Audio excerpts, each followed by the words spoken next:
High, আমি মানসী। দেখো কত সুন্দর চাঁদ উঠেছে আর আমরা বেরিয়ে পড়েছি ঠাকুর দেখতে গ্রামে। তো তোমাদের অনেকেরই ইনকোয়ারি থাকে গ্রামের দিকে পুজো কেমন হয়, কিভাবে হয়, কোথায় গিয়ে থাকবো, এই সব নিয়ে আজকের ভিডিও। তো এবারের পুজোতে যখন গেছিলাম অলরেডি প্রচুর বৃষ্টি হচ্ছিল, তোমরা সবাই জানো। তো গিয়ে কি করব ভেবে না পেয়ে অবশেষে দ্বাদশীর দিন কোথাও কোথাও পুজো হচ্ছিল, সেই দেখেই বেরিয়ে পড়েছিলাম। তো গিয়ে দেখলাম সেখানে আজকে ভাসান। তো শনিবার থাকায় ওরা ভাসানের গোছান গাছান করছিল এবং 12টা বাজার পরে ওরা ঠাকুর ভাসান দেবে। তো জায়গাটা অনেকটা এরিয়া নিয়ে, জায়গাটার নাম হচ্ছে নবদুর্গা এবং আমাদের বাড়ি থেকে বেশ অনেকটাই দূরে, আমরা স্কুটি করে গেছিলাম।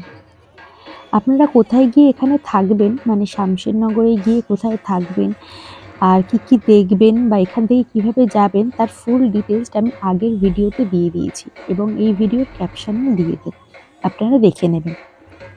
আমি চাইবো আপনারা কোনো একবার পুজোতে গ্রামে গিয়ে কাটান। বিশ্বাস করুন, হয়তো এখানকার পুজোতে অত থিম নেই, অত লাইটিং নেই, কিন্তু ভীষণ সুন্দর পুজো হয়।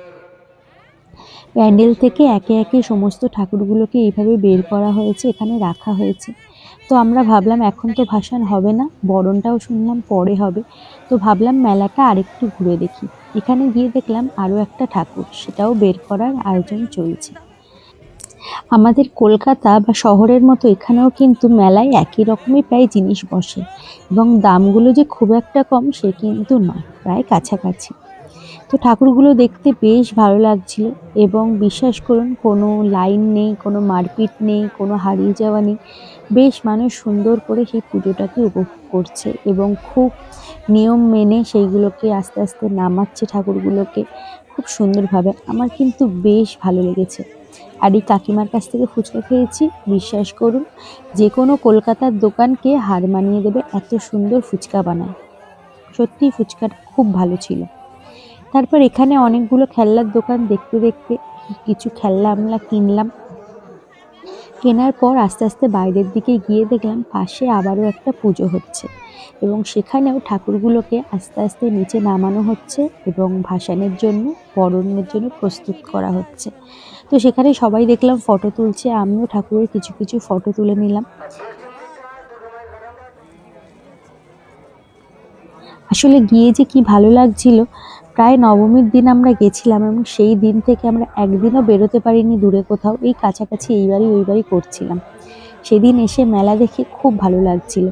এখান থেকে একটা জল বেলুন কিনেছিলাম এবং তারপরই অনেক রাত হয়ে যাচ্ছিল বলে বাড়ি চলে আসার প্ল্যান করলাম, কারণ ওনারা 12টার পর ভাসান দেবেন। এসে দেখলাম অলরেডি এখানে ঠাকুর বরণ করা শুরু হয়ে গেছে।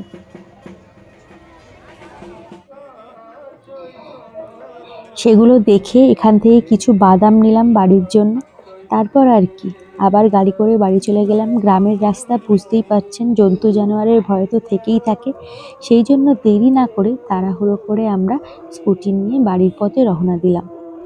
আশা করি আপনাদের ভিডিওটা ভালো লাগবে এবং আমি চাইবো কোনো একটা পুজোয় আপনারা অবশ্যই কোনো একটা গ্রামের পুজোয় ঘুরে আসুন।